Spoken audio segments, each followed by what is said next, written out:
Hello everybody, welcome to Tea and Books, the virtual Tea and Books. I'm sorry this week you have me back instead of Kyle. I hope that's okay. And I want to let everybody know who has been faithfully tuning in to watch our online Tea and Books that we will be pushing it back a little bit over the summer to a monthly Tea and Books instead of every 2 weeks. So today is our first summer Tea and Books, and then the next one will be Thursday, August 6th at 2 p.m. And maybe Kyle will be doing that one. So for all of the Kyle fans out there, he may be back. I wanted to start off because last time I noticed that Kyle asked everybody about what tea they were drinking. And so this time I'm prepared for that question myself. The tea that I'm drinking today is Genmaicha from David's Tea. I'm a big David's Tea enthusiast. And Genmaicha is my favorite. It's just green tea with a roasted rice in it, which just makes it kind of nice and toasty and sweet. And it's absolutely a very comforting kind of tea to have.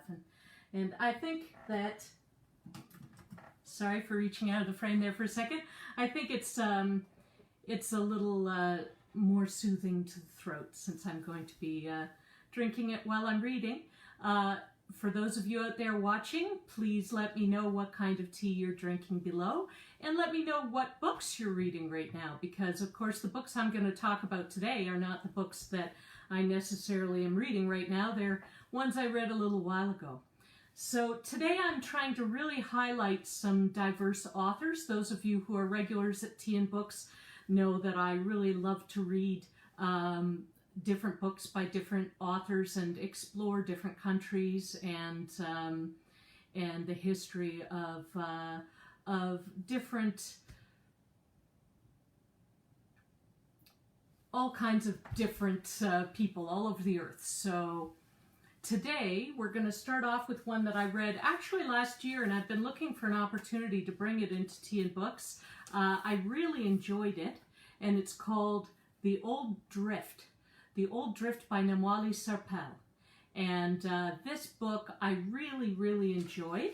It's a little bit historical, a little bit family generational drama, and has just a soupçon of magical realism, which of course I'm a huge fan of magical realism, as those of you who come to Tea and Books will know. So The Old Drift is actually a reference to a place near Victoria Falls where they used to have sort of a crossing. People would be able to cross the river, and it was very fast running, the current.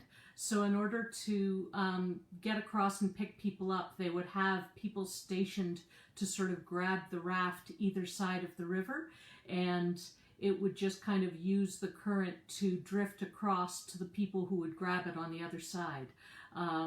So this is what the Old Drift refers to. At the time when this section was first colonized, it was known as Rhodesia, and currently it's the Victoria Falls, I think, kind of run between Zambia and Zimbabwe right now. So it's a fascinating book because it's one of those stories where you get to hear the story told by different people as you go. And some of those stories have a strong historical base, and some of them are a bit more based in folklore or perhaps even fantasy. So it's very interesting. And between the stories by the different narrators, there are little sections that are narrated by, I guess, what amounts to a Greek chorus of mosquitoes. So the mosquitoes are coming in and speaking between. So I'm just going to read a little bit from the sort of framing of the story from the mosquitoes right at the beginning. And so, a dead white man grows bearded and lost in the blinding heart of Africa. With his rooting and roving, his stops and starts, he becomes our father unwitting, our inadvertent Pater Mutsungu. This is the story of a nation, not a kingdom or a people. So it begins, of course, with a white man. Once upon a time, a goodly Scottish doctor caught a notion to find the source of the Nile. He found instead a gash in the ground full of massed tumbling water. His bearers called it Moziwatunya, which means the smoke that thunders, but he gave it the name of his queen. He described the falls with a stately awe, comparing the flung water to British things, to fleece and snow, and the sparks from burning steel, to myriads of small comets rushing on in one direction, each of which left behind its nucleus rays of foam. He speculated that angels had gazed down upon it and said to each other, "How lovely." He even opined, like a set designer, that there really ought to be mountains in the backdrop. Adventure, disaster, fame, commerce, Christianity, civilization. He was mauled by a lion that shook him in its jaws, he said, as a dog shakes a rat. His wife died of fever. His beloved poodle drowned. He voyaged over land and along endless waterways. He freed slaves as he went, broke their chains with his hands, and took them on as servants and bearers. Late in his life, he witnessed a massacre, slave traders shooting at people in a lake, so many the canoes could not pass. He despaired. He was broke. Queen Victoria had forgotten him. The royal geographers said he was dead. Then a mercenary Welsh bastard named Stanley presumed, shook his hand, and sent word to London. And in an instant he was infamous, as if risen from the grave. Yet he refused to return to merry England. Doddering, he drove deeper into the continent instead, still seeking his beloved Nile. "Oh, Father Mutsungo," the word means white man, but it describes not the skin, but a tendency. A Mutsungu is one who will zunguluka, wander aimlessly until they end up in circles. And so our Movius Mutsungo pitched up here again, dragging his black bearers with him. His medicine box went missing. Who took it? They never found out. And with it, his precious quinine. Fever hunted him and finally caught him. He died in a hut, in the night, on his bed, kneeling, his head in his hands. His men disemboweled him, planted his heart under a tree, and bore his corpse to the coast. The HMS Vulture took his body home. What was left without the living was buried under stone in the nave of Westminster Abbey. His people recognized him by the scrapes of the lion's teeth on his humerus bone. Such wonder at the resolve of his bearers to travel with a corpse for months on end, suffering loss and injury, sickness and battle, through blistering heat and blundering rain, beating off the taboo that to carry death is to beckon it, to come all the way to England, to face interrogation, to build a model of the hut that he died in. What faith! What love! No, what fear! That corpse, that body was proof. Without it, who would possibly have taken their word that a white man among savages had died of bad luck, a mere fever? Men never believe chance can wreak great consequence, yet the story of this place is full of such slips. So that gives you a little bit of the beginning of the frame of Dr. Livingstone finding the Victoria Falls, or at least naming the Victoria Falls.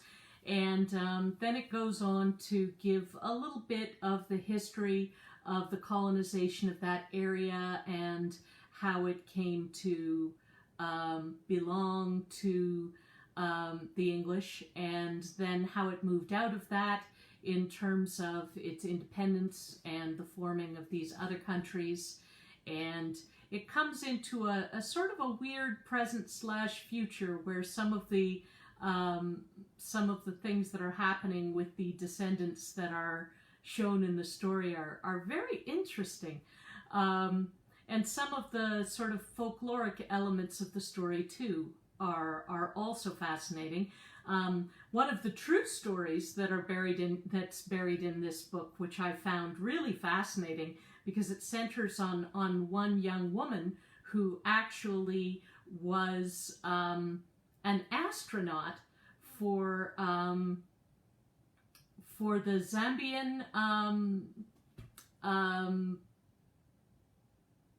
Academy of Science, Space Research and Philosophy. So there was actually a space program in Zambia from 1960 to 1969, and they the fellow who ran it was actually also one of the main leaders of the sort of independence movement for Zambia.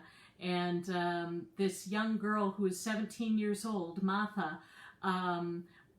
their plan was to send Martha and 2 cats to the moon, and they were also planning a trip to Mars. So at the time, his goal was to beat out the US and the Soviet Union in the space race to get there. So that's a very interesting story to throw in there, and when you do the research on it, you can find lots of great pictures and news articles from the time talking about how they were preparing their astronauts by rolling them down a hill in a basically almost an oil drum. Very, very interesting story. And unfortunately, the pregnancy of the astronaut got in the way, and she ended up leaving the program and going home to her parents. So that story is one of the many really interesting stories in here. And I just thought it was a wonderful book. It had a certain humor in it all the time. And it just was such a lovely melding of the history and these stories and legends. And I really enjoyed it.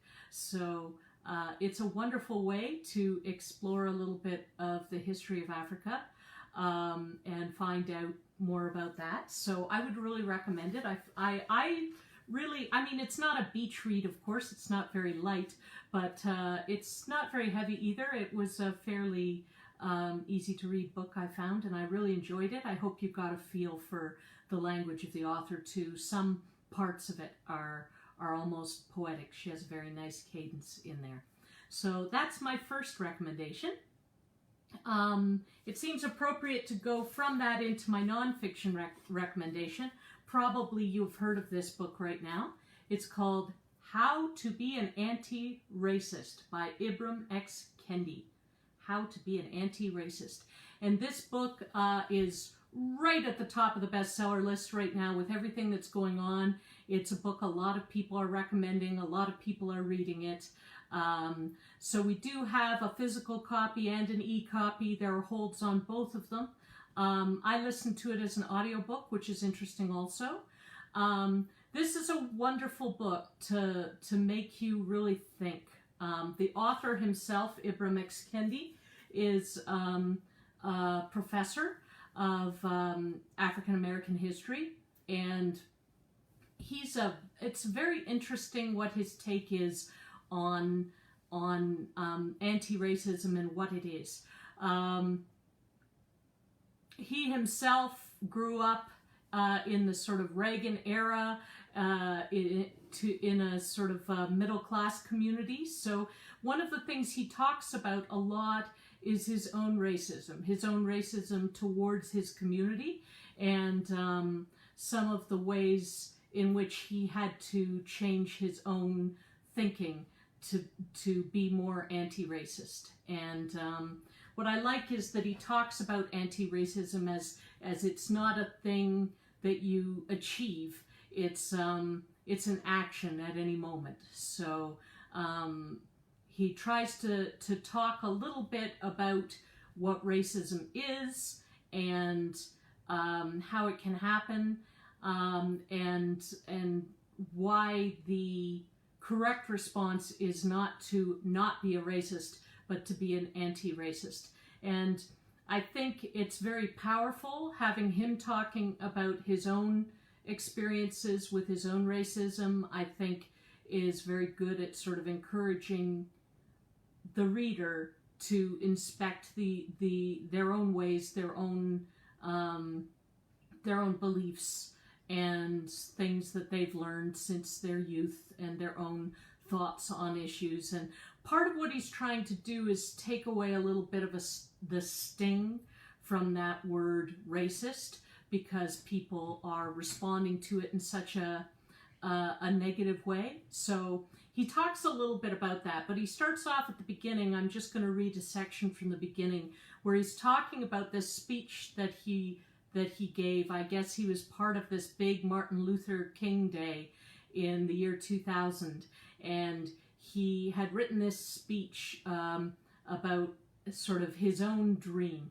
And he talks about now looking back at that speech that he wrote when he was in, going from high school into college, and how horrifying it is now when he remembers the things he was saying in the speech, because he was getting lots of applause from a black audience for saying the things that he was saying in this speech, but it was all, he was saying things like, how can it be over when our kids leave their houses not knowing how to make themselves, only knowing not how to make themselves, so he was saying a lot of things basically that when he looks back on it makes it sound as though it was the fault of the community. So he sees now, looking back, that this speech that he made, that he was so proud of and that everyone clapped for, was actually a very racist speech. So he says, I still have a nightmare, the memory of this speech, whenever I muster the courage to recall it anew. It's hard for me to believe I finished high school in the year 2000 touting so many racist ideas. A racist culture had handed me the ammunition to shoot black people, to shoot myself, and I took and used it. Internalized racism is the real black-on-black crime. I was a dupe, a chump, who saw the ongoing struggles of black people on Martin Luther King Day 2000 and decided that black people themselves were the problem. This is the consistent function of racist ideas, and of any kind of bigotry more broadly, to manipulate us into seeing people as the problem instead of the policies that ensnare them. The language used by the 45th President of the United States offers a clear example of how this sort of racist language and thinking works. Long before he became president, Donald Trump liked to say, laziness is a trait in blacks. When he decided to run for president, his plan for making America great again, defaming Latinx immigrants as mostly criminals and rapists, and demanding billions for a border wall to block them. He promised a total and complete shutdown of Muslims entering the United States. Once he became president, he routinely called his black critics stupid. And he claimed immigrants from Haiti all have AIDS, while praising white supremacists as very fine people in the summer of 2017. Through it all, whenever someone pointed out the obvious, Trump responded with variations on a familiar refrain. No, I'm not a racist. I'm the least racist person you have ever interviewed, that you've ever met, that you've ever encountered. Trump's behavior may be exceptional, but his denials are normal. When racist ideas resound, denials that those ideas are racist typically follow. When racist policies resound, denials that those policies are racist also follow. Denial is the heartbeat of racism, beating across ideologies, races, and nations. It is beating within us. Many of us who strongly call out Trump's racist ideas will strongly deny our own. How often do we become reflexively defensive when someone calls something we've done or said racist? How many of us would agree with this statement? Racist isn't a descriptive word. It's a pejorative word. It is the equivalent of saying, I don't like you. These are actually the words of white supremacist Richard Spencer, who, like Trump, identifies as not racist. How many of us who despise the Trumps and white supremacists of the world share their self-definition of not racist? What's the problem with being not racist? It is a claim that signifies neutrality. I am not a racist, but neither am I aggressively against racism. But there is no neutrality in the racism struggle. The opposite of racist isn't not racist. It's anti-racist. What's the difference? One endorses either the idea of a racial hierarchy as racist, the other racial equality as an anti-racist. One either believes problems are rooted in groups of people as a racist, or locates the roots of problems in power and policies as an anti-racist. One either allows racial inequities to persevere as a racist, or confronts racial inequities as an anti-racist. There is no in-between safe space of not racist. The claim of not racist neutrality is a mask for racism. This may seem harsh, but it's important at the outset that we apply one of the core principles of anti-racism, which is to return the word racist itself back to proper usage. Racist is not, as Richard Spencer argues, a pejorative. It is not the worst word in the English language. It is not the equivalent of a slur. It is descriptive, and the only way to undo racism is to consistently identify and describe it, and then dismantle it.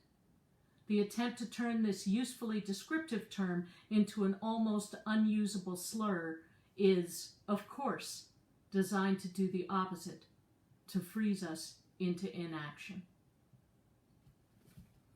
So I just felt reading this book and thinking about it that it was very thoughtful. It was very thought-provoking, and I think it probably is a nice entry point for people too, because it does have them in essence. What he's saying is anti-racist is something that you can strive to be, and something you do this day might be racist, but something you do this day might be anti-racist. And so your goal, since being anti-racist is more about action, is your goal is to move towards the action. And in that respect, I think it does a lot. At least for me, I felt it did a lot to help motivate me towards action, and to consider and examine the ways I felt about things. He talks a lot about even social programs and stuff, and he's not saying that we shouldn't have social programs. He's just saying that if you think that you are going to solve the problem by just having sort of youth programs in an area, that you are mistaken, that it goes deeper than that, because sometimes thinking that the problem is in needing to educate or lift up the people is, again, sort of racist in its idea, because, again, you're focusing, as he felt that he used to focus, on the idea that the people are the problem. So it's I would really recommend, even if you feel sort of upset by anything that I've read from it or anything, I still think it's well written. It's worth a read. It was already one of the best books of the year and on all of the top lists back the beginning of this year, and I think it is a really good book for the time. It's also worth noting that the author, Ibram X. Kendi, also has just recently released another book called Anti-Racist Baby, which is for parents who are wanting to help their children understand racism and help sort of educate their children towards also being anti-racist. So it's a really thought-provoking book, so I would highly recommend it. And now I'm going to move on to our third book. I'm actually doing 4 books today, so it might go a little bit longer than usual, and I apologize for that. The next book is one I'm sure you have all heard of. It's called Little Fires Everywhere by Celeste Ng. It's been out for a while now. I read the book first about a year or so ago, and then recently I watched the TV show. Reese Witherspoon, her production company, bought the rights to the book, and I think that the show was originally on Hulu, but you can actually watch it right now on Amazon Prime if you have access to Amazon Prime, and it is excellent. In fact, I'm going to go out on a limb here and say that this is one of the times where, at least for me, the TV series not only lived up to the book, but actually in some ways, just because the performances with Reese Witherspoon and Kerry Washington were so strong, that I almost enjoyed it even more than the book. But it's a very interesting book. It centers in the city of Shaker Heights, Ohio, which is a real place. It was a planned community that was built, I think, started in the 50s. I'm just double checking that before I say something that's untrue. Oh, not the 50s. It was July 1911 and incorporated in January 1912. So it was a planned community, and it's famous for being very well known for its little guidelines around, how the garbage needs to be put out and how the lawns need to be maintained. And one of the things they have is areas where there are duplexes, but the duplexes are very specially organized so that they look like just one house, so that it doesn't look like you're living in a duplex. At any rate, this story centers around a family who have lived there for some time, and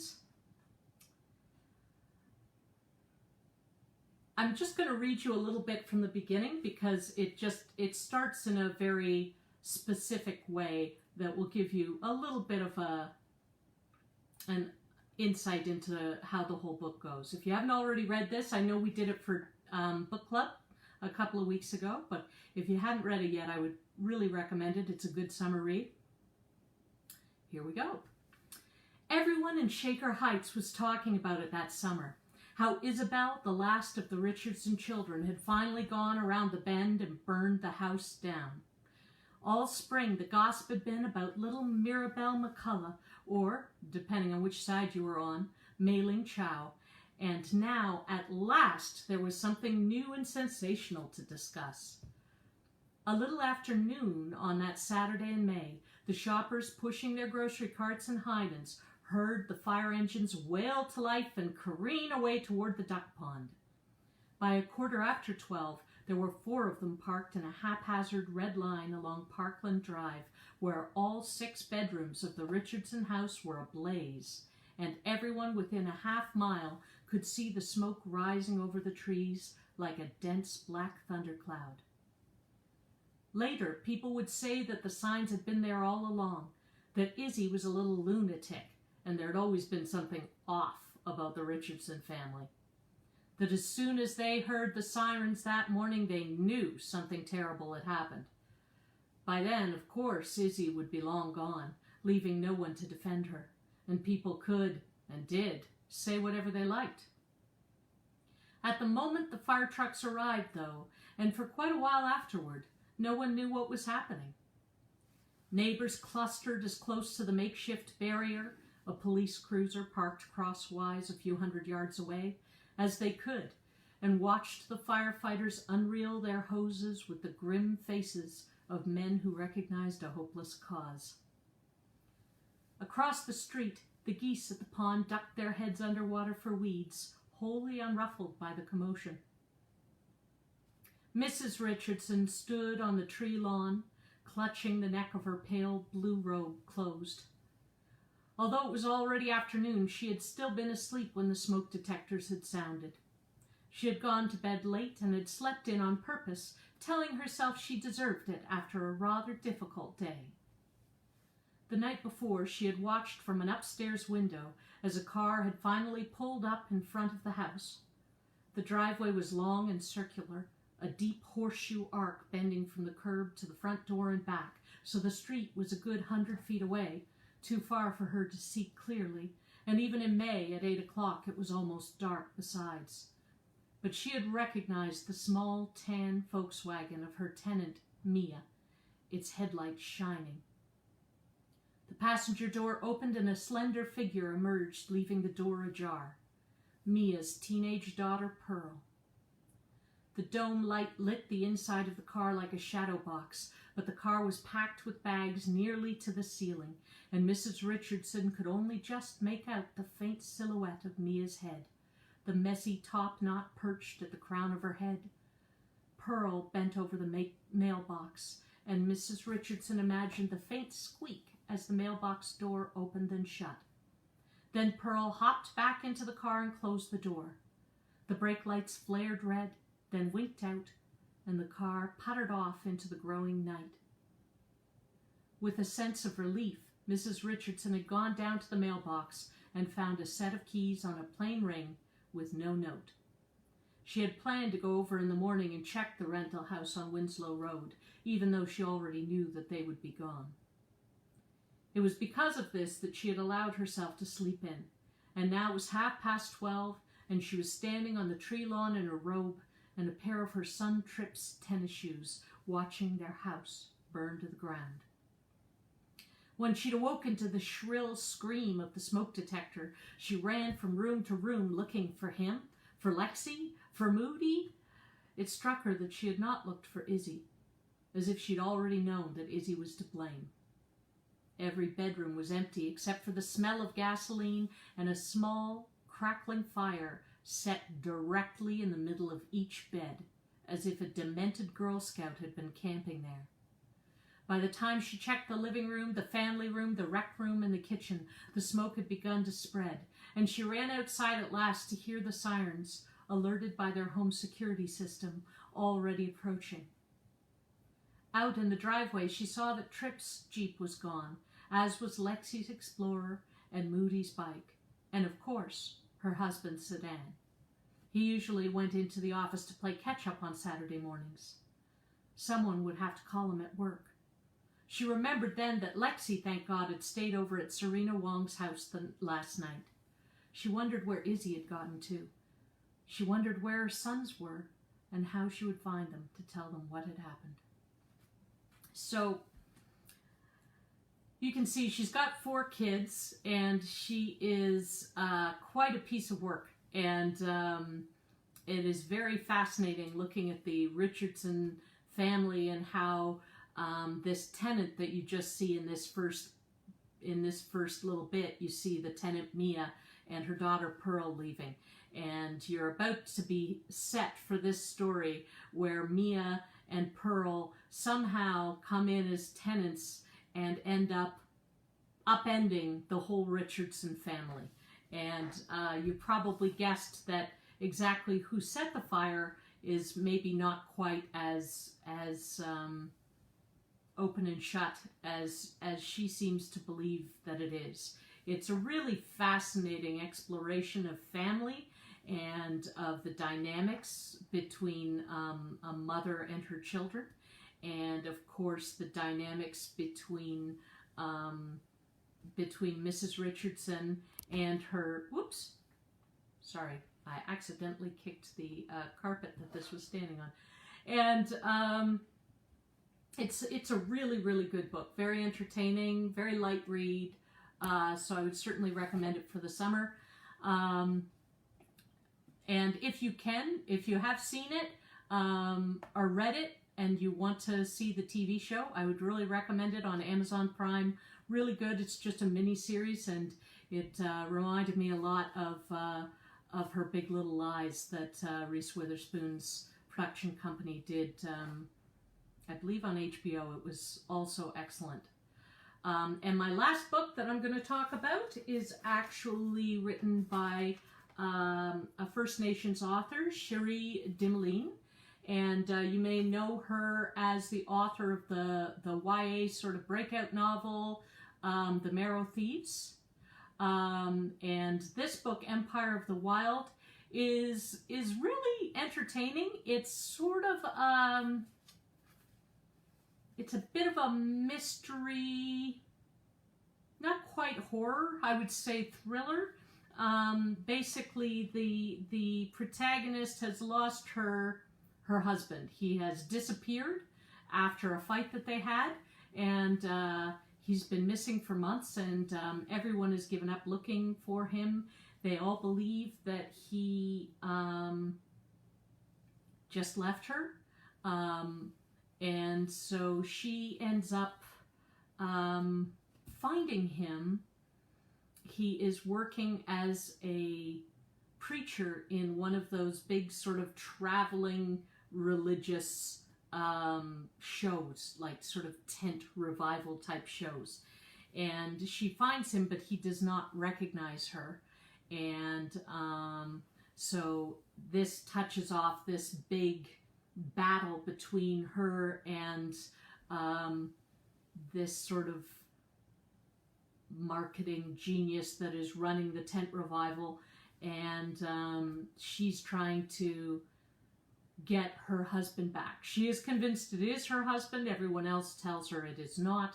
And she ends up locked in this battle to try and get through to her husband. But the sort of background of it is founded on legend and a lot of what is happening or happens in the First Nations community. So I'm going to read just a little bit out of the beginning of that gives you just a background on the town that they live in. Old medicine has a way of being remembered, of haunting the land where it was laid. People are forgetful. Medicine is not. The town of Arcand was a church, a school, a convenience store, a bootlegger, and a crowd of stooped houses leaning like old men trying to hear a conversation over a graveyard of Greniers and Trudeaus. Sundays were for God, though most people prayed out on the lake, casting Hail Marys with their fishing lines into the green water, yelling to the sky when they didn't get lucky or when they did. Parties were held in kitchens, euchre was a sport, and fiddles made the only sound worth dancing to. Any other music was just background noise for storytelling and beer drinking and flirting, or for providing the cadence for fight choreography when you just had to beat the crap out of your cousin.